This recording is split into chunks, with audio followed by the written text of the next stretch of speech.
এটা হচ্ছে আমাদের ক্যামেরা সেটআপ। হ্যাঁ, এখন হবে ভিডিও হবে।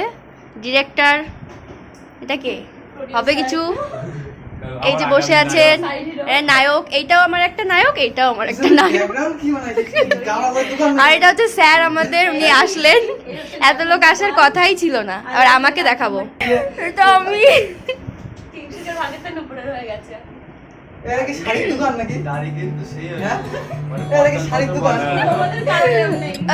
চলো ভিডিওটা করি, দেখবে। কোথাও গিয়ে কোনো ভিডিও করলে তখন তো তার পেছনের সিনটা তোমাদের ব্লগ আকারে শেয়ার করি, কিন্তু আমরা যখন শর্ট ভিডিও করি তখনকার পেছনের গল্পটা ঠিক এমনই হয়।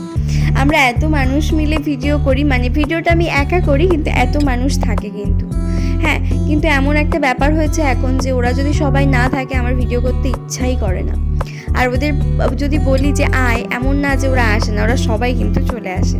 বলে না কপাল করে মানুষ অনেক কিছু পায়, আমি কপাল করে হয়তো এই মানুষগুলোকে পেয়েছি যারা নিঃস্বার্থভাবে আমার পাশে থাকে। আর তোদের থাকতেই হবে, তোদের আমি থ্যাঙ্কস বলবো না কখনোই। তো এই ভিডিওটা করেছিলাম শুধুমাত্র কিছু স্মৃতি রাখার জন্য। তা ভাবলাম ভিডিও যখন করেই ফেলেছি একটুখানি, তো তোমাদের সঙ্গে কেন শেয়ার করব না। তো এরকম যদি তোমরা ভিডিওর পেছনকার গল্প জানতে চাও তো আমাকে কমেন্টে অবশ্যই জানিও, এমন ভিডিও তাহলে আমি আরও দেবো তোমাদের।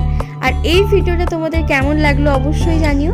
আর এই ভিডিওটা কিন্তু পোস্ট হয়ে গেছে, তো তোমরা অনেকেই দেখেছো, অনেকেও দেখোনি।